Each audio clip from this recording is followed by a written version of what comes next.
And hello, everybody. Welcome to our UFC 311 post show. I am John Pollock, joined as always by the one and only, the Iron Man, Eric Marcotte. Here we are to chat about the first UFC pay per view that 2025 has to offer. How are you doing today, Eric? I'm doing all right. Yourself?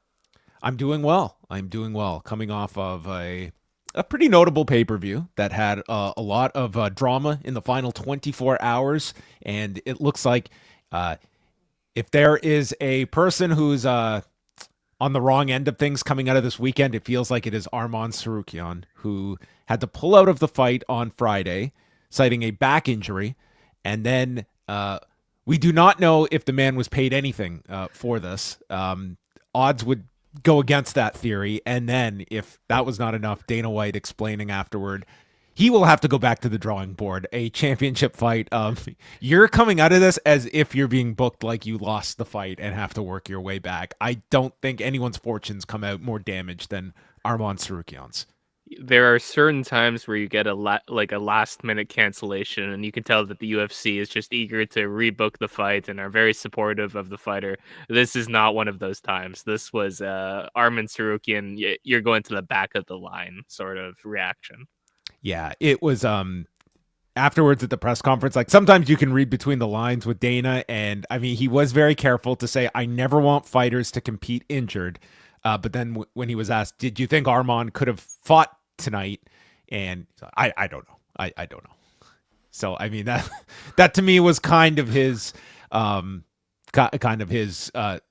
thinking on this. And unfortunately, like Arman Sarukyan, it's a name that is, yeah, as we were talking going into this fight, like this was a very important fight for him because, he is not a Justin Gaethje or a Michael Chandler or a Dustin Poirier that, their path to championship fights is going to be that much easier because they're more marketable fighters. And for Sarukyan here, it's, he just comes out of this. He's obviously going to have, there's no easy fights in this top end of the division, and it's going to have to be a bit of a pathway backward. Although things can change on a dime in this fight promotion. Very true. I think Tsurukian himself has suggested running in the back of Charles Oliveira in a 5-round fashion. It wouldn't shock me if that's the ultimate direction. So, what did you think about the mix of Renato Moicano being thrust into this main event? I mean, they salvaged a main event, and it obviously proved very beneficial for Islam Makhachev. But what did you think about the changes here and Islam going into the say minus 1,200 favorite? Did you feel those were relatively safe odds? Yeah, I thought that those odds were pretty safe. I mean, Moicano's a ranked fighter. It's not like he's a completely undeserving man for a main event spot like this, for a title spot like this. In a weaker division, if this was light heavyweights, the 10th ranked fighter could fight for the title at any pay per view. But lightweight is, of course, very stacked, and it has a very dominant champion. So naturally, Moicano was a giant underdog going into this. I mean, personally, I know he lost his last two fights. I think Beneil Dariush would have been the more interesting stylistic matchup, but I understand why that was not the direction the UFC was going in. Yeah, it is worth noting because I know there was a lot of speculation about this. Beneil Dariush was odd man out as Moicano got the fight, and therefore Dariush, who did have to weigh in on Friday morning, regardless, made the weight. He did an interview with the Schmo, who stated that he was paid both his show money and his win bonus as well. So I mean, he was not complaining, but obviously not getting to fight. But it was, he was just unfortunately having to go through with the whole weight cut and all of that. But yeah, I mean, if you are going to make the decision, you understand why they went with Moicano, but Dariush at least getting compensated for all of his preparation for this. But we will get into tonight's Saturday's card at the Intuit Dome in Inglewood, California. 18,370 and a gate of over $10.2 million. So if we add the gate that WrestleNomics reported for Raw, that's about $15 million that TKO generated at this venue in the course of 2 weeks. I mean, this is my first time seeing the new arena. It was quite visually stunning. I can't deny that. You didn't see the Raw at the Intuit Dome? 3 hours of Raw is still very unappealing to me, no matter what platform it may be on. It's not often that you will state this. I think the UFC actually got more production-wise out of this building than WWE did. I mean, they had, first of all, if you have not seen anything at the Intuit Dome, like the big halo that is this screen is just incredible, and it's very rare. Like, UFC has fine production. It's always very good. It's very safe. It's very like patterned because of so many shows. This was one that, I mean, they took like some tools that felt like went into the sphere, and this felt as though they were taking like more graphics. God knows someone told them, "Hey, did you know smoke can blow from the roof?" And they said, "You know what? Let's do that 100 times on this show." They love to hit that goddamn button with the smoke coming out. But overall, like especially for the top 2 fights, I thought they really maximized the presentation to make this feel something different than your standard UFC, where any arena, they almost always feel like the same. And this one did feel different. Yeah, I agree. This is one of the few UFC shows that really broke that mold visually. I mean, I couldn't stop looking at all the seats in the back, which all have like red lights on them that were changing color throughout the show. I don't even know if I like the lights or not. I'm just saying, like it was taking my attention all throughout. It looks like a cool arena. Do you imagine how many people in that arena were probably high by the end of the night, and how these lights were probably playing with them? I mean, God knows what drugs were consumed by those here in this arena. I couldn't possibly tell you. Well, Eric Marcotte, who is on the straight and narrow here on his, I think he's going on about 20 hours without sleep at this point. He navigated all of those prelims along with me. This, let's be honest, a lot of intrigue in this card. I would say about halfway through this show, I was not feeling like this was going to be one of the great cards of 2025. In fact, it was bringing me back to last year's January pay-per-view offering here in Toronto, which I think most would concede was the worst pay-per-view of the year for UFC. Yeah, these weren't fantastic prelims. Perhaps there were a couple interesting matchups throughout, but hardly one of the more stacked preliminary offerings. We will start off with the main event, Islam Makhachev versus last-minute opponent Renato Moicano for the UFC Lightweight Championship. And as I mentioned, Makhachev, a minus 1,200 favorite. Did you lay any money on the underdog Moicano, Eric? Yeah, I put my life savings on him. That's why I feel so dour right now. I'm broke. No, I Islam Makhachev was a massive favorite going into this, and I think every single person watching this had a general idea of how this was going to play out. With all due respect to Renato Moicano. Well, there wasn't a whole lot to this fight. Islam comes out. It appeared like Moicano stunned him, and it looked like on the replay it was more so a slip by Makhachev, who, you know what? He had his fun with Moicano. Everyone, you got to see your main event. Now it's time to take him down. And he got to half guard, and he pretty much rolled. It looked like the setup for a Darce. It was like a short choke. Same way he submitted Dustin Poirier. And in 4 minutes and 5 seconds, Islam Makhachev retains the lightweight championship and just adds to his legacy at 155 pounds. As strong of a performance as you'd expect from a guy that I think most people do consider to be the best fighter in the world right now. Certainly on one of the longest win streaks in UFC history at this point. Great performance. I mean, the sad part about Moicano getting this on such short notice is that the whole benefit to putting Moicano in a position like this is you would have got to do all the interviews with him leading up to the fight. He's a very entertaining person. Instead, you just had the 24-hour period to build it up. So, a bit of an unfortunate loss there. Missed opportunity. Yeah, I mean, it was one where, I mean, if you're Moicano, you take this opportunity, but it was, this was not a great stylistic fight for Renato Moicano, but one where, I mean, it's just the chaos of a last-minute fight. To Makhachev's credit, I mean, from Dana White's interpretation to even if you watch Makhachev on the last Embedded episode, like this was not a guy projecting confidence. This guy was a rock. It was just whoever, I do not care, and carried it out as such here. I mean, just a really a solid win, all you can ask for in this. Now with Makhachev, I mean, it's at a point where a lot of people are discussing this guy's legacy. at lightweight. You do have the 2 wins against Volkanovski. You have, this win as well on last minute notice against a Renato Moicano. Do you feel that Makhachev is missing that big, that equal at lightweight, that rival that is competitive with him at this stage? Like, what is sort of the legacy now for an Islam Makhachev at lightweight? It's tough to say when we're talking about rivals, even what that would entail for him.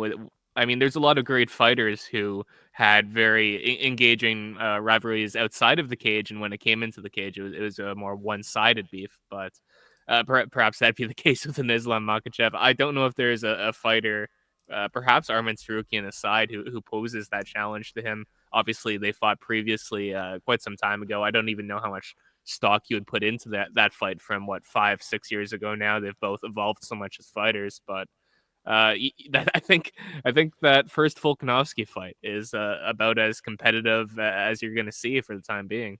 He's great, and he's getting better seemingly with every fight. When you look at, if you are taking Arman Tsarukyan out of the mix, I mean, he's beaten Charles Oliveira. Justin Gaethje, we'll talk about later. He's got a fight now scheduled for March with Dan Hooker. He's beaten Dustin Poirier. Max Holloway is, his last fight was for the featherweight championship. I don't think he's just walking into a title fight at lightweight. And then we're getting into Dan Hooker, Michael Chandler, Mateusz Gamrot. There isn't really a great candidate beyond Tsarukyan at lightweight, and the name Ilia Topuria is continually coming up now as a potential fight for Islam Makhachev. Is that the kind of option that we're seeing for Makhachev? It's tough to say. I mean, I'd say stylistically the most interesting matchups are Tsarukyan and perhaps Mateusz Gamrot, who's far too low ranked to really be looking at a title shot right now. But in terms of name value, you're probably still looking at Charles Oliveira as that top option that the UFC would pull out of their hat. He lost very decisively last time they fought, but he's also a fighter who can just sort of make things happen, and you can really promote that. Topuria, I mean, it's really tough to say what's going to be next for him. He doesn't seem to be that interested in fighting at featherweight, so it wouldn't surprise me to see him make the move up, and I think he would get that title shot right away. And yet I can't say it's a matchup that interests me that much. I think Islam Makhachev would win that fight quite easily. Now, if you had to give a definitive answer, if I were to ask you right now, of these 3 candidates, who is the most likely to fight Islam Makhachev next? The options are Arman Tsarukyan. They need an opponent. They give it to him. Ilia Topuria moves up. Or number 3, Conor McGregor. I'm gonna say of those 3 candidates, Topuria is the most likely. Okay, we'll hold you to that one. Islam Makhachev retaining the UFC lightweight championship, and then we go to the co-main event, and this was the fight I was most interested in, and coming out of it, I did not think they disappointed. It was Merab Dvalishvili versus Umar Nurmagomedov, the undefeated 18-0 Nurmagomedov here. With worth noting here that Khabib Nurmagomedov had to corner the top 2 fights in both cases. So you had to come off of this fight, and then immediately he's back to corner Islam in the main event. This fight, there's so much we can say about this, and what it really broke down to was, the first 2 rounds, like, this felt like one of those fights, Eric, that I just thought, man, if they continue at this rate, scores are going to be all over the place. This was so close in these first 2 rounds. And you have Merab, who is, we will get into the stat. Over these 25 minutes, he would attempt 30 takedowns. But in these first 2 rounds, it was minimal, the wrestling. This was largely being contested on the feet. And it was Umar who was able to just crack him clean with a right hand in the final seconds of the first round, which was definitely the best strike of the round, and just using his knee to disguise it as well. In the second, we do see Merab shoot, and he gets tagged by Umar, and the speed at which these 2 are going at is incredible. Merab is trying to go to the body, and takedown is blocked, so he did start to introduce some takedowns in the second, but is not having success with them. After 2 rounds, I had Umar up two rounds. How did you have it scored after 10 minutes? I had the same scorecard as you. It was very competitive, but Umar Mhm. was just a bit sharper with his striking, and you can see the damage was piling up on Merab early in the fight. But as we'll get into, Merab's strategy is all about pace, and it starts to take its effect on Umar. Yes, the wrestling I assumed would be a big factor in this. It started to, because instead of being dissuaded from continuing it, Merab just cranked up the intensity on his wrestling and was just going to drain Umar to defend these takedowns. It almost felt like Dvalishvili, it's great if I get him down, but just forcing him to defend and have to think about the takedown was a win in and of itself. And the third round, Dvalishvili gets credited with his first takedown of the fight, but Umar's right back up, and now Dvalishvili is letting his hands go, and he continues with another takedown. He gets several more, and Merab gets put against the cage, and Dvalishvili is just smiling at the crowd. He's like chatting with the commentators, and he's just taunting as he defends a takedown. Then he is taken down in the closing seconds. At this point, I thought this guy was like, dude, this is way too close of a fight for you to be doing this bullshit. Because I thought this was going to be very damaging for him. I gave him the third round, but I was very concerned with his game plan if he was going. And John Wood, his cornerman, dude, focus for 10 more minutes. This guy is breaking, but stop. And that was like, this was over the top for a fight like so close and so important, and the dude's like turning his head to his opponent to like, I know. it was wild to see. There was one point where Nurmagomedov has him up against the cage, and Merab's effectively defending the takedown with one arm while he uses his other arm to like point at him and say, "Oh, look at him! He's trying to take me down." As he talks to the commentators for like 15 seconds, and then he takes him down. Yeah, he was taken down at the end of it, but it was a remarkable display of showmanship and a very close fight. I will say this. If you go back to the first fight between John Jones and Daniel Cormier, John Jones gets a takedown on Daniel Cormier, and you can see like Daniel Cormier, his ego is wounded, and he was just determined in that last round, I'm going to get a takedown on John Jones. How dare he take me down? Dude, Merab had no ego about this. It's like he did not care. It was just like, cool, we'll wrestle. And the fourth continues, and at this point, this is where Umar visibly looks tired. He has taken a lot in this fight. Later, we will learn that he believes, and he showed a photo of this after they broke his hand in the first round. But regardless, like this pace that Dvalishvili commands is unlike any other fighter. It is. I've never seen someone that is a cardio machine to this degree, that he is going to just like, this is the long game that he plays in a 25-minute fight, that you are not going to be able to keep up with this. I don't care who you are. It's incredible. And he just looks so fresh in this fourth round, even though he has been damaged by strikes. But Merab is letting his hands go, and he's just smiling and continues to use the right hand, constant takedown threats, and he's just throwing heavily as Nurmagomedov is just trying to defend these takedowns. And this is where Merab, at the end of the round, gets what is recorded as his 90th all-time takedown, tying him for GSP's record, a record he would own by the end of this fight following the fifth round. I thought Umar looked better in the fifth round. I thought this was a very close fifth round, but Dvalishvili really took it off in the final minute, where he is landing kicks to the body and just dumps Umar onto his back with more takedowns, and Dvalishvili gets the unanimous decision win, 49-46 and a pair of 48-47s. I scored at 48-47 for Dvalishvili with the first two to Umar. How did you score the fight?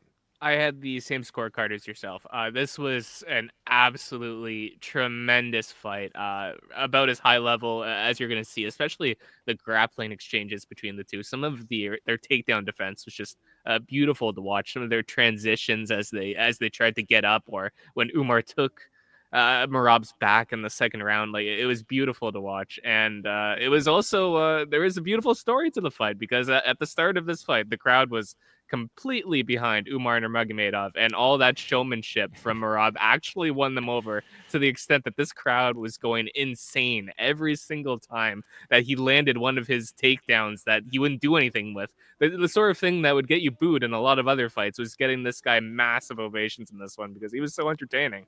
It was. I feel like a broken record because we say it after each and every one of this guy's fights, but his cardio is it's unreal. unrivaled. There's nothing that's ever resembled it in the sport. There's a lot of guys who have made their name off of pushing a heavy pace and breaking people later in fights. Not like this guy. It's something else in it to itself. This fight, first of all, when I saw the odds for this fight, Merab was he came into this. The final odds here was Umar a minus 250 favorite and Merab a plus 205 underdog.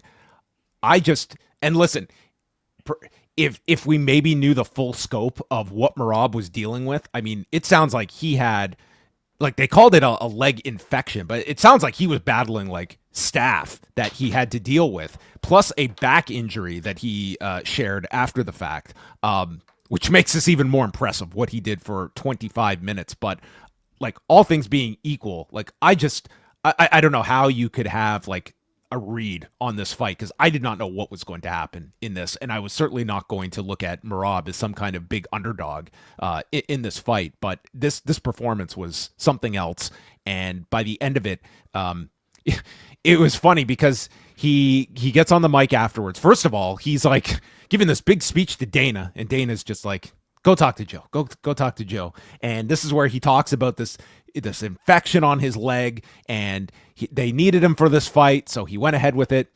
The thing that got him, though, Eric, Umar called me old, and he says, yes, I am old. And the man is 34, which is not exactly a young man at this weight class, but regardless, he just gave like this big speech at the end. And if you want to know, like these fans, folks, they were all behind Umar at the beginning of this, but the second they sense that their guy is not going to win, dude, they shift. Okay, you want to try and engage your fans and be a fan favorite. You got to win. That's it. That's all these fans are loyal to, okay? As soon as that tide is shifting, they're looking at their parlay getting broken. Screw it. I'm going with the other guy. And that's what happened here. Tremendous win for Merab Dvalishvili. I think we will see better fights this year. I don't know. I don't think this is going to win fight of the year, but I will say I was so engaged from the second this fight started till the time it ended. I thought it was such an incredible 25-minute fight. And I really do feel, Eric, that this is a fight that we have a pretty high percentage chance of seeing again at some point. I don't think Umar's going to, he's only 29. This guy will fight for the title again. It wouldn't shock me if we saw a rematch by the end of the year. That's like, these are two phenomenal fighters. We got it out of the way in January. If Merab can hold that belt, I can totally see this fight happening again. It was great. It's exactly the sort of fight I love in MMA. Bantamweight is full of them right now. I think my fight of the year last year was probably the late fight night main event between Petr Yan and Dawson Figueiredo. Like, you just see these guys at bantamweights showcasing such impressive technique, sometimes for 25 minutes. It's a joy to watch. In terms of the odds that you spoke to beforehand, I think what does keep Merab interesting going into these fights is there are plenty of moments of weakness. As dominant as he is and as overwhelming as his cardio can be, we've seen him nearly get finished by Marlon Moraes. We've seen an aging Jose Aldo stop every single one of the takedown attempts. There's plenty there that you can look at and say, okay, this guy is beatable. And yet he comes in, he's able to do things like he did here today. So it makes him very fun to watch. Yeah, I mean, they were... Sean O'Malley was there in the crowd, and of course, Merab has just beaten Sean O'Malley. But I'm just watching this, and I was like, dude, this guy would just, like...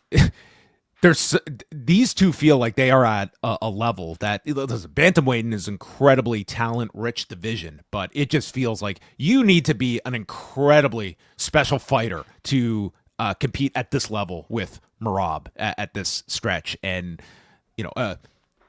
I think that you look at like a Piotr Jan, again, another guy that he has a win over, and attempted 50 takedowns on Piotr Jan. Like, it's a task and a half to have a bantamweight that is going to be able to hang with this guy for 25 minutes. Yeah, it's interesting because we look at bantamweight in particular as perhaps the most talent stacked division right now. But there's also a general philosophy that the smaller the weight class, the younger the top fighters tend to be. But if you look through the bantamweight rankings right now, you have Merab here, you have Dawson Figueiredo, you have Marlon Vera, Henry Cejudo, Rob Font, Jose Aldo. There's a lot of old names in this weight class who are presumably on the verge of being on their way out. So I could see a lot changing at the top list division in the next year or two. And I'm all for it. This is, it's always fun at bantamweight. Yeah, really the only, I would say, liability you could look at is, at 34 for Merab, it's like, can you keep up this level? But I mean, there's no indication of it, of him falling off a cliff. His cardio seemed okay. So I don't know where you're looking at any kind of diminishing returns for Merab Dvalishvili. Excellent fight, and it did get Fight of the Night honors as well. We move down to the light heavyweights, Jiří Procházka and Jamahal Hill. I did not know if this one was going to see a third round. It did, but it did not go the full distance. And we have coming out, we have the, of course, incredible stare downs of Procházka and Jamahal Hill, which was something else here. I mean, this was the fight that my cameo here was most interested into as well here, who wanted to hear our breakdown of it. But anyway, we have early on, I mean, these two are coming out, and we are seeing Procházka utilizing his left hand, getting his hands up much more. He talked about afterwards. That's part of his game plan. Putting my hands up just a little bit. Okay, let's not get crazy here. He really didn't put his hands up that much. His head movement looked great, but his hands were not up. He lands a left hook that drops Hill, but Hill is up. They recover, and then Jiří starts going after the body. Might have not been getting his hands up at the degree he felt he was afterwards. The man was moving his head. So, I mean, we are seeing some defensive mindset from Jiří Procházka rather than let's blindfold myself and run through traffic. The second round, there's an eye poke to Hill. And then moments later, we get an eye poke to Procházka. And this replay was, there was an eye poke that Anthony Johnson took. This was around 2008, and it was one of the nastiest eye pokes I had seen. This wasn't quite that level, but this was a nasty eye poke. And Procházka afterwards, I mean, he is being asked, can you see? He's like, yeah, of course I can see.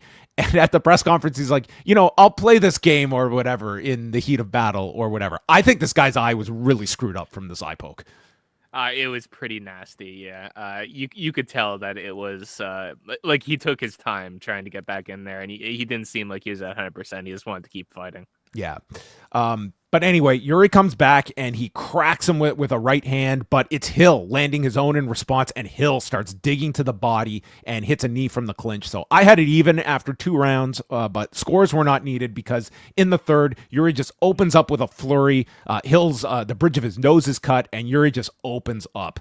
And Hill is trying to go for the body. Jiří slips a punch, drops him with a left-right combination, and just swarms with strikes and gets the finish at 3 minutes, 1 second of round number 3, and Jiří Procházka is your winner. And afterward, he spoke about his new defense that he has discovered, and he wants a third fight with Alex Pereira. And you know what, Alex Pereira, I don't know. I don't know what his desire is for a third fight with Procházka. Tough to get a third fight when you're down 2-0 in such a series. But you know what? Light heavyweight is a division where a Khalil Roundtree Jr. can get a title fight, and therefore everyone is a contender in the 205-pound weight division. But how did you think Procházka looked as compared to other performances? I think he looked exactly like he always does. I mean, he always has decent head movement. He moves awkwardly. He hits hard. He does have a good chin. People may have forgot after his last couple fights with Alex Pereira, but this is just kind of what he always looks like. He looked good here. He won decisively, and thus the narrative is, oh, look at him. He was slipping shots. His defense was great. He looked like he always does. And I have no problem with that because he's a super entertaining fighter, capable of beating perhaps anyone in the division. Maybe not Alex Ferreira. We don't know. Hey, it took Israel Adesanya 4 tries. But I don't know about all of this. Oh yeah, look, my hands were up. This is really Yuri 2.0. Okay, come on. This is the new Yuri Procházka. Okay, I think he was the exact same fighter he's always been, and I don't have a problem with that because the same fighter he's always been is the most entertaining fighter in the UFC. I find this guy to be such an engaging personality. I just think like this is an individual that you talk about that. This guy could be transplanted to any decade, any generation. This man is putting hands up and he is engaging in combat no matter what century this man was born in. He is a different cat. This is a guy that puts himself into rooms of darkness for days at a time without food to prepare. I mean, this is a different human than most, and I just find him to be so engaging here, but it's tricky when you're in kind of that position when you have a dominant champion and one that you have multiple losses to. But he's no, it's not tricky. In any other division, it'd be tricky. At light heavyweight, there's no trick. You lost 2 times. Who Best cares? of 7 has not been explored enough in UFC championship opportunities, so maybe Procházka is going to start something new. Then we go to Jailton Almeida and Serghei Spivac at heavyweight. And what kind of a Jailton Almeida were we going to see here? The 6th ranked heavyweight against number 7 Spivac. And this one, they were going to keep within the first round. Spivac completes a takedown and lands on top. And then Spivac hits a number of big strikes. And then, okay, I'm recording right now. I'm in babysitting mode and recording mode, so I do apologize here. But then we go to Spivac. After landing several big strikes, there's a reversal by Almeida into half guard, gets the mount, and then Spivac reverses and lands. They go back to their feet. Almeida starts landing these heavy strikes, takes Spivac down, mounts him, hammer fists, and just flattens him and ends with strikes before the end of the round. With 7 seconds to go, Jailton Almeida gets the TKO victory and gets on the winning track here as he improves to 22-3. Yep, I think this one went more or less as expected. Obviously, Almeida has made short work of almost all of his opponents. That one horrible Derek Lewis fight notwithstanding. I mean, even in the Curtis Blades fight, which was his one loss in the UFC, he was throwing Curtis Blades around for that first round.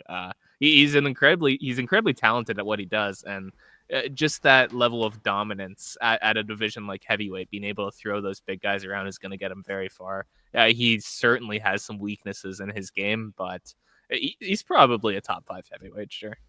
Yes, he had the Curtis Blades loss. That was at UFC 299, and then he submitted Alexander Romanov at UFC 302 last June. So we will see what is next in store for him, but a good win here against Serghei Spivac. And then the main card opened up with Reinier de Ridder taking on Kevin Holland. Kevin Holland, I mean, you can just flip a coin, and what Kevin Holland type of performance are we going to get here? De Ridder gets the takedown immediately, and Holland is throwing elbows off his back, but De Ridder settles into his guard. He cuts Holland above his left eye and then just continues to work in guard. And this guy, like, he is very dominating on top. He just postures, starts dropping strikes, passes to Holland's back, gets the body triangle, and submitted him with a rear naked choke at 3 minutes and 31 seconds. And Reinier de Ridder, who was the underdog coming into this fight, slightly, but the underdog.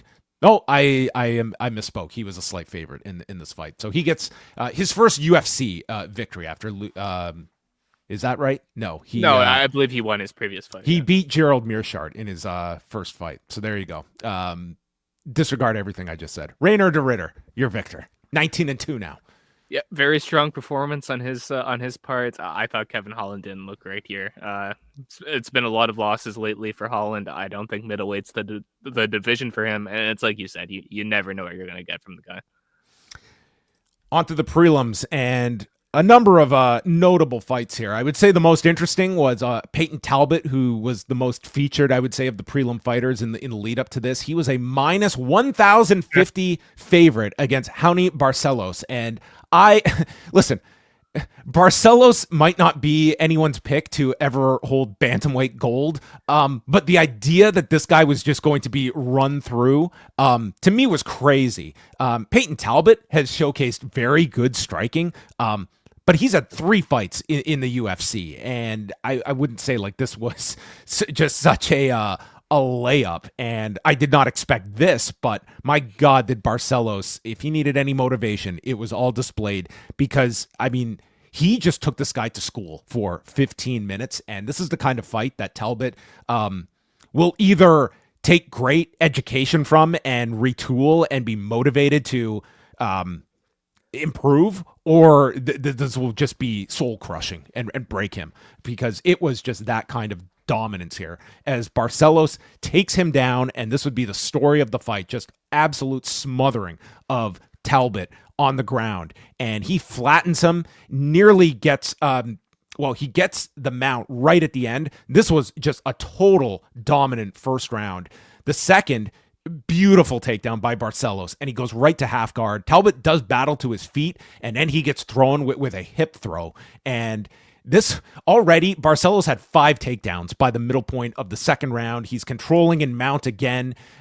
Each lands some big strikes, but Barcelos gets a single leg and then lands an elbow to end the round. And into the third, Talbott lands a right uppercut and gets a lateral drop.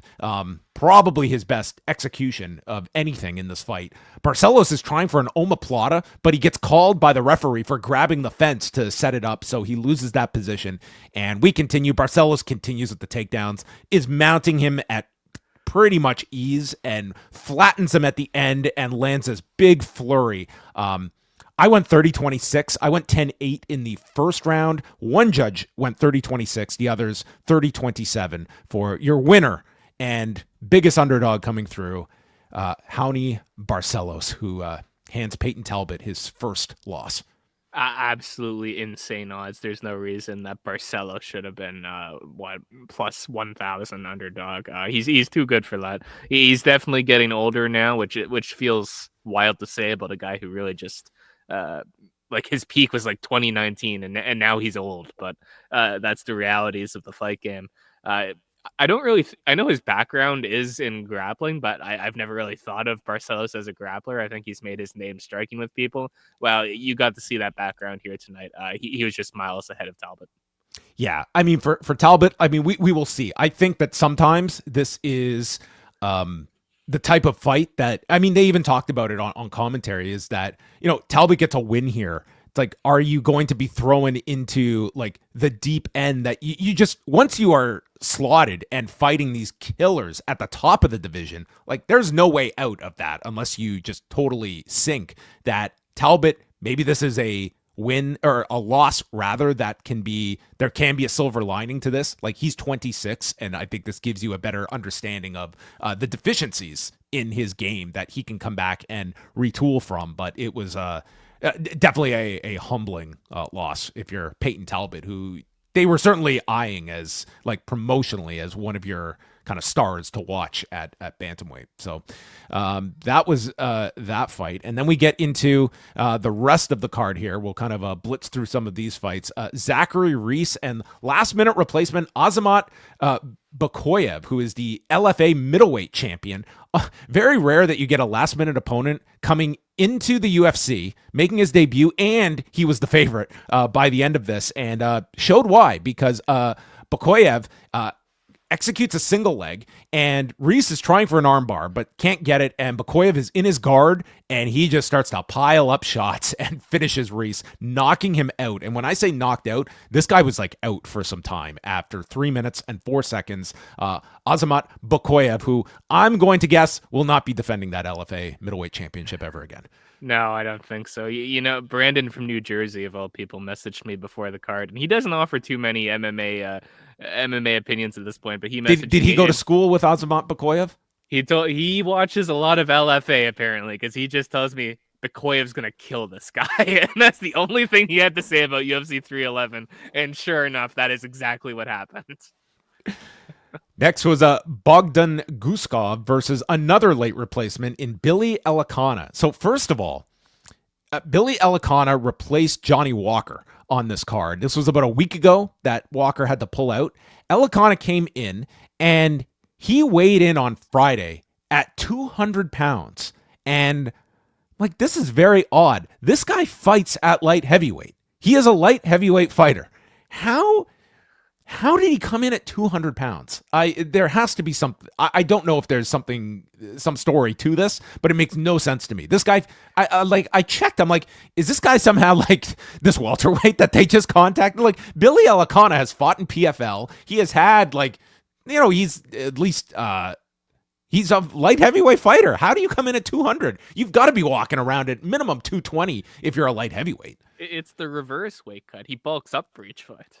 This is wild. So anyway, Elekana just kind of fell out of his depth at points of this. So he does get a takedown right away and gets to the back and applies the body triangle. And Guskov gets cut over his left eye. And with about 40 seconds left, Guskov gets out and he gets behind Elekana and he just starts attacking him with strikes and he applies a choke and he has nearly put Elekana out. If you want to see a fight where this round, Guskov won it in these 40 seconds this round because he was in, you know, not terrible danger, but Elekana was threatening, certainly, for the first half of this round. The second, though, Guskov just puts him against the cage and starts tagging him up. Elekana is having trouble with his eye. Guskov goes to the body, and then after some uppercuts and knees, Elekana is down on his knees, and Guskov just tees off on him, and he won't get up, so he just puts a choke on. Elekana gets out of this at 3 minutes and 33 seconds. I feel this guy was just... it kind of just felt like he was broken in this second round, and Guskov gets the submission victory. That was a mercy submission. That was Guskov knowing that the fight was over and the referee just not stopping it. So he's like, okay, I'm gonna do this to you and you're gonna tap out right away. And that the deal was agreed upon. He's like, cool. I'm done. Let's please end this. Grant Dawson and Carlos Diego Ferreira, they went 3 rounds. The audience was restless, I'll be kind, during this fight. I mean, it was just a Dawson wrestling clinic where he had 3 takedowns alone in the first round. The second, he continues, takes him down off of the fence, and just lots of top control, but is being active with elbows.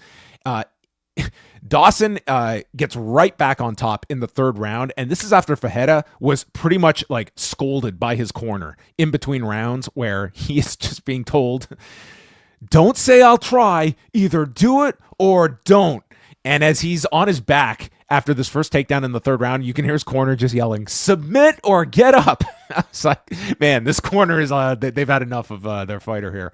And referee Frank Trigg stands them up, and there's a big shot that lands. Dawson just takes him down again. That's his 6th takedown. He cruises to a decision win, 30-27, right across the board, and calls for Beneil Dariush next. He would like to fight him in April. So did have an opponent in mind.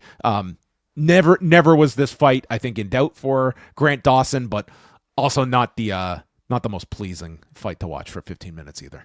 You know what? I actually enjoyed this one. I thought it was a pretty impressive showcase from Grant Dawson. I mean, this guy has to have like the best record for a UFC fighter who just never gets to. I think his UFC record is legitimately like 13-1 or something. He's 11-1-1 after this fight. Like in one of the most difficult divisions in the sport. Like he's had a hell of a run, but nobody talks about him because he is kind of dull.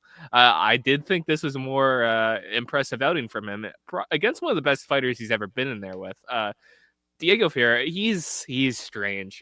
He's like 40 years old now. Okay. The years have passed him by. He is a guy who put it all together too late. Like in 2016, this guy, he goes on this winning streak that lasts all the way to like 2020 or 2021. But he only fought like 5 times in that entire period. Mm-hmm. And he got really good, and then he aged out. It was really bad timing for him, but he's always someone who I've enjoyed watching fight. He's too old now. Well, next up was Carol Hossa and Eileen Perez. That went 3 rounds. Did you enjoy this fight? No. Perez won. She definitely won the first 2 rounds. The third was very close. I gave it to Hossa. Perez just, got a takedown in the first round. To showcase the engagement level, the first round, Rogan and Cormier started talking about Irina Aldana's cut at UFC 306 and how Rogan saw her skull close up when he interviewed her afterward, and Cormier stating, if that was me, I would have vomited in the octagon, and Rogan found this to be hilarious if someone vomited in the octagon. In the third round, they started talking about Joe Rogan's reporting skills when he recently noted that John Jones wanted $30 million to fight Alex Pereira and UFC was going to do it. And Dana White called him up and informed him that was not true. But Rogan insisting, I heard it from multiple people. That's where we go. And if the UFC production team wanted to weigh in on how entertaining this fight was, we got the dreaded center control stats in round 3 where Hossa had 42% center control of the octagon by round 3. You know things are bad when we're breaking out the PFL stats. Well, once the smart cage stats start showing up, we're in the middle of a bad fight. Yeah, the UFC on Fox, they used to have a stat which was like number of miles traveled based on footwork. Yeah, I forgot that one. That to me was like, we are trying to shine up an awful fight when we have to look. They've traveled like 10 miles in 2 rounds. Eileen Perez wins by unanimous decision, 30-27, and a pair of 29-28. Not a show-stealing fight, to say the least. Rinya Nakamura against Muin Gafurov. Now, Nakamura is like a super accomplished freestyle wrestler who did just about no wrestling. That? What? Did anyone tell him that? No, he absolutely did not have any clue as to his pedigree here because he did no wrestling up until the 3rd round. He just stood with this guy, and Gafurov, who just had great conditioning in this fight, this guy, every time he went for an overhand right, it seemed like it extended more and more. He was like windmilling this guy, and he could not miss. He dropped him in every single round with these right hands, just these big looping rights that Nakamura could not get out of the way of and had to have known that these are coming. In the 3rd round, there was this crazy scramble, and Nakamura does get to half guard and tries for a guillotine, but Gafurov is not in any kind of dangerous position. They get back to their feet, and Gafurov lands with several of his own strikes. He gets the unanimous decision win, 30-27 across the board. Good win for Gafurov, but kind of a puzzling strategy for Nakamura, who just could not stand with this guy and opted to for the majority of the 15 minutes. A really bad performance from Nakamura. I know he's missed some time coming off an injury, but not what you'd like to see from him. Ricky Turcios and Bernardo Sopai at 135 pounds. This was a very good fight, I thought, especially like Sopai's performance. I had him winning all 3 rounds, but that's not to say that Turcios was not really game in this fight. Like, he is just a very tough opponent that when he was eliminating distance, he did create problems at various times. Real high pace that they kept throughout the entire fight. By the 3rd round, it was Sopai really just differentiating his strikes to the head and to the body. And Turcios was very tough in this fight, and Sopai tried to land a spinning head kick right at the end of the round to end the fight. 30-27 twice, 29-28 as Bernardo Sopai gets the win to move to 12-3 and gets his first win in the UFC after being knocked out by Vinicius Oliveira back in March of last year. Not much to add, but it was a very entertaining fight.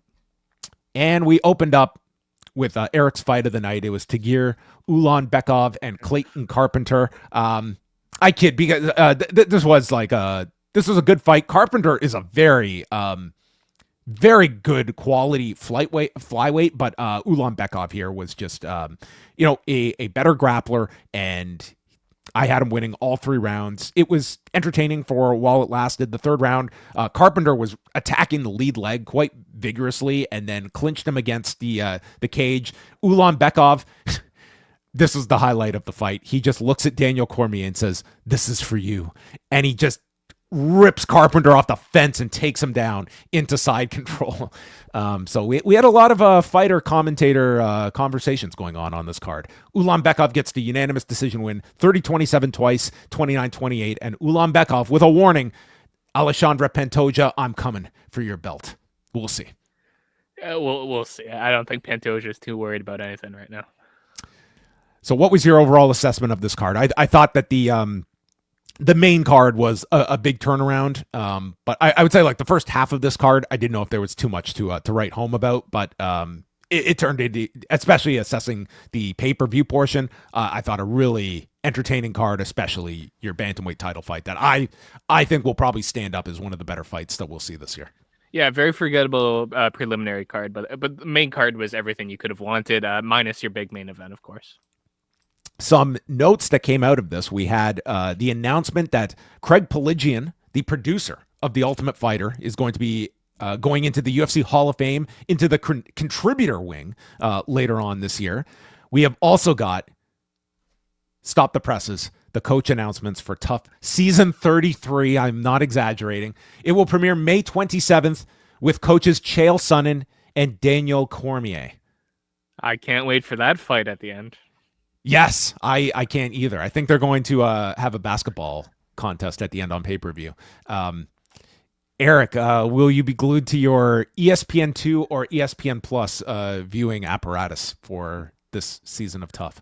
Not a fraction of a chance. Listen, I appreciate them going with big personalities and big names as their coaches, but I don't think it matters who the coaches are. Like, nobody was watching the season of Tough that recently featured Conor McGregor on it, okay? There is nothing they can possibly do to get people to watch Tough anymore. It's over. Is this the closest we could have had to a Daniel Cormier and Ariel Helwani coaching a season of Tough based on this synergy with their ESPN show? I suppose it could happen. They also announced for UFC 313, March the 8th, it'll be Alex Pereira against Magomed Ankalaev in Las Vegas, along with a 5-round lightweight contest between Justin Gaethje and Dan Hooker. It sounds great to me. See you then, John. That's the next pay-per-view we'll be talking about after all. No shade towards Sydney, I guess, from Eric Marcotte.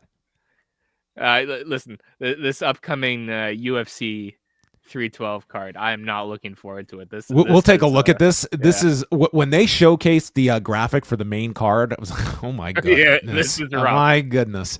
And yeah, that's about it. Dana White afterwards, what we said, he just spoke about with Arman Sarukian, going back to the drawing board, said they are definitely interested in Aaron Pico, was less committal about Patricio Pitbull. Do you see, I think Aaron Pico is a guarantee he will be signed. Do you see I see Patricio being signed. Why would they possibly not bring in Patricio Pitbull? What would be the reason against it?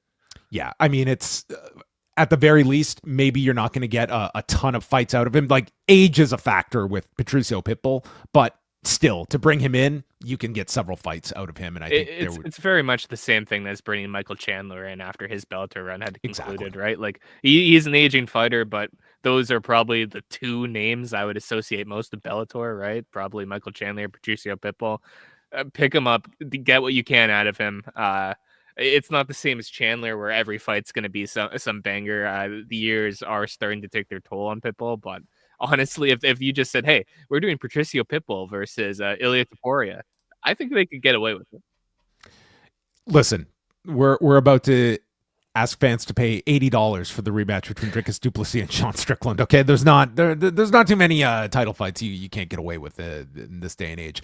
I also just want to ask you any quick thoughts just on Chris Weidman's retirement. I think it's certainly time for him to retire. You could argue he really did extend his career. He had just a crazy level of injuries to battle with over this, but certainly it's going to be the Anderson Silva fights that are going to come first to mind. But somebody that at a time was he was a UFC champion, but also someone that these last few years were incredibly difficult ones for him. Definitely. When people think about Chris Weidman, at this point, a lot of the memories are associated with the come down, all of those injuries, all of those brutal knockout losses. But the highs of his career were very high. I mean, his run to the title, just taking apart guys like Damian Maia and Mark Munoz before getting in there and finishing Anderson Silva, who was, at that time on the longest win streak in UFC history. One of the all-time most... I don't want to say shocking, but I'll go with it. Shocking win. It was pretty shocking at the time. Like, there weren't too many people picking Chris Weidman in that fight. That was an interesting one because a lot of fighters at the time were picking Chris Weidman to win that one. But I think us fans were all a step behind. Anderson Silva had just looked so invincible for so long, right? But the years had taken a toll on him as well. And once winning the title, he did go on a decent run of defenses, defending against Anderson again, defending against Lyoto Machida, defending against Vitor Belfort. And then, of course, the Luke Rockhold fight happens, and it's kind of a downward trend afterwards. If you do want a highlight from the post-title run, he loses the fight, but Chris Weidman versus Jacare Souza, I believe it was from MSG in 2018, maybe 19. A tremendous fight and a good farewell to both of those guys. I wish they both called it quits on that day.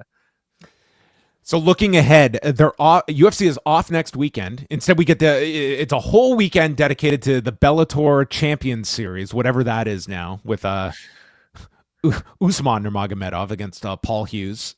Don't ask me how you can watch that in Canada. I have no idea. I mean, maybe you probably will need to obtain a virus on your computer to track that one down. Are we sure this is happening? Didn't Bellator just fold? This is it's called Road to Dubai, but it's taking place in Dubai. So don't ask me. I can't break this down. It's a very tape.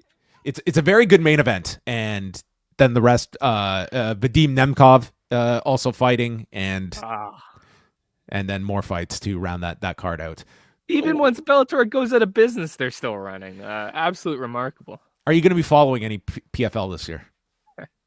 No, I'm not watching any PFL this year. Listen, I root for alternative MMA organizations. I always kept up with Bellator over the years. I dipped my toe into one, even though they've mostly given up on MMA. I watch your Ryzen New Year's Eve card, always a fun night. I hate the PFL, okay? I despise their broadcast. I think their tournament's a disaster. I don't think they have any future in this industry. I'd be shocked if the PFL is still here in 5 years' time. I'm not committing my time to watching their absurdly long and uneventful broadcasts. They just absorbed Bellator and then did nothing with it, as they let all of the fighters go practically. This organization is bad in every sense of the word, all time bad. But tell me how you feel about PFL. Yeah, it's okay. So next weekend, in 2 weeks' time, it's an afternoon card. UFC is in Riyadh, Saudi Arabia for Israel Adesanya against Nasruddin Imavov and Shara Bullet Magomedov against Michael Venom Page. And then in 3 weeks' time, it's finally time for UFC 312 at the Kudos Bank Arena. Let's see if anyone's going to be giving this card kudos. It is Dricus du Plessis, Sean Strickland 2. Heavy demand. What Toronto lost, Sydney gains, and Zhang Wei Li against Tatiana Suarez for the women's strawweight title. But rounding out, this is the main card. It includes Justin Tafa against Taliesin Teixeira, Jimmy Crute versus Rodolfo Bellato, and Jake Matthews against Francisco Prado. Yeah, those are fights. What's your favorite Taliesin Teixeira moment, John? I actually want to spend some time talking about Quillan Salkild versus Anshul Jubli and Wang Kong versus Bruna Brazil. Those are mixed martial arts contests that you can choose to spend your time and money absorbing. Yes, this does not look like a spectacular card. I am interested in Zhang Wei Li and Tatiana Suarez, which will probably not end up happening. I mean, I don't want to jinx anything, but I mean, you will be confident once they walk to the cage and they are introduced. So there you go, folks. That's what's coming up in UFC land. But here at Post Wrestling, a lot is happening. Tonight we have 2 pay-per-views. We have the GCW card from Hammerstein Ballroom with Wei Ting and Kate from Montreal, who will have a show up tonight on the Post Wrestling Cafe, postwrestlingcafe.com. Tomorrow morning, John Cena and I will put out a review of TNA Genesis featuring NXT. And then we have the NWA podcast tonight as well. So that's a lot going on. So NWA, they will be live at around 8 p.m. Eastern time here on the Post Wrestling YouTube channel. And you can always jump on board, postwrestlingcafe.com, $6, gets you in the door, and you will get the GCW show and a review of TNA Genesis. Are you going to be watching any of these pay-per-views in partial or full, Eric? No, I don't think so. It doesn't quite work out for me time-wise. I consumed a lot of wrestling the first week of January, so we're in our cool down period before we pick it up again. Okay, my last question before I let you go. February the 11th, will Hiroki Goto ascend to win his IWGP World Heavyweight Championship for the first and maybe only time? I have zero faith in the booking of New Japan Pro Wrestling, but let me say right now, last year, Hiroki Goto was the most over babyface in New Japan Pro Wrestling. He was carrying the B block of the G1 simply because the fans, they wanted to see the man win so much. Him winning the fucking Rambo at Wrestle Kingdom got one of the biggest reactions of the entire night. And when they decided to actually headline a card with him challenging for the title, they're doing absolutely remarkable business that they have not been sniffing for quite some time. Just give your fucking fans who are still paying attention to your product what they want to see, and what they want to see is Hiroki Goto win the title, because guess what? All of the guys that they passed him over for were all the years, all your, Okadas, Naitos, Tanahashi, Kenny Omega, Jay White, Will Ospreay, they're all either old and shot or they're just gone. But he's still here and he's delivering at whatever age he is now. Just give him the title and you can do a 1-year story of all these young guns trying to be the one who knocks him off, and you will be printing money. Now, do I think they will do it? No, but they should. I think this is setting up the next Evil title run. I think that's where we're going here. That's more along the lines of Gato thinking. All right, that's going to wrap everything up for UFC 311. Thanks to everybody for tuning in, and we will chat with you next time.